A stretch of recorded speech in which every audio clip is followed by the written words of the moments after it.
নির্বাচনের ট্রেন যাত্রা শুরু করেছে, এটা আর থামবে না।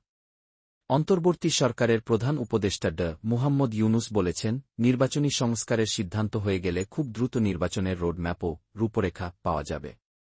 নির্বাচনের ট্রেন যাত্রা শুরু করেছে, এটা আর থামবে না। তবে সংস্কারের জন্য নির্বাচন কয়েক মাস বিলম্বিত করা যেতে পারে বলে মন্তব্য করেছেন তিনি। আজ রোববার জাতির উদ্দেশ্যে দেওয়া ভাষণে এ কথাগুলো বলেন অন্তর্বর্তী সরকারের প্রধান উপদেষ্টা। সরকারের 100 দিন পূর্তি উপলক্ষে তিনি এই ভাষণ দেন। তার এই ভাষণ বাংলাদেশ টেলিভিশন, বিটিভি ও বিটিভি ওয়ার্ল্ডে সরাসরি সম্প্রচার করা হয়। প্রধান উপদেষ্টা বলেন, নির্বাচনের ট্রেন যাত্রা শুরু করেছে, এটা আর থামবে না। কিন্তু যেতে যেতে আমাদের অনেকগুলো কাজ সেরে ফেলতে হবে। এই ট্রেন শেষ স্টেশনে কখন পৌঁছাবে, সেটা নির্ভর করবে কত তাড়াতাড়ি আমরা তার জন্য রেললাইনগুলো বসিয়ে দিতে পারি, আর তা হবে রাজনৈতিক দলগুলোর ঐকমত্যের মাধ্যমে। ভাষণের শুরুতেই মুক্তিযুদ্ধের লাখ লাখ শহীদ এবং গত জুলাই-আগস্ট মাসে ফ্যাসিবাদের বিরুদ্ধে ছাত্র, শ্রমিক, জনতার অভ্যুত্থানে নিহত সব শহীদকে সশ্রদ্ধ সালাম ও গভীর শ্রদ্ধা জানান প্রধান উপদেষ্টা।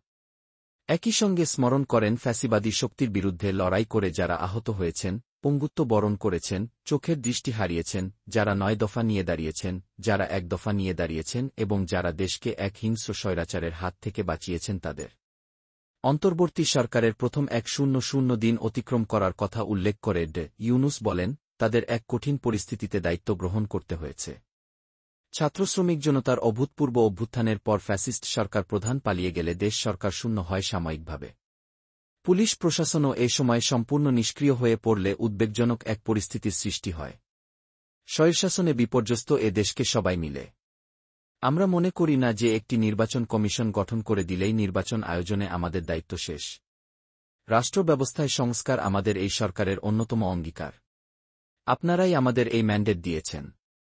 প্রধান উপদেষ্টা বলেন, বিপ্লব চলাকালে প্রায় 1,500 ছাত্রশ্রমিক জনতার শহীদী মৃত্যু হয়।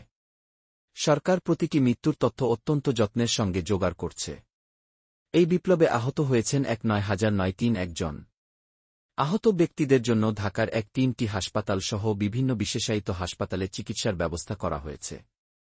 প্রতিদিনই তালিকায় আরও নতুন নতুন শহীদের তথ্য যোগ হচ্ছে, যারা স্বৈরাচারের আক্রোশের শিকার হয়ে এই পৃথিবী ছেড়ে চলে গেছেন। তিনি বলেন, প্রতিটি হত্যার বিচার আমরা করবই। জুলাই-আগস্ট হত্যাকাণ্ডের বিচারের যে উদ্যোগ আমরা নিয়েছি, তার কাজও বেশ ভালোভাবে এগিয়ে যাচ্ছে। পতিত স্বৈরাচার শেখ হাসিনাকেও আমরা ভারত থেকে ফেরত চাইব।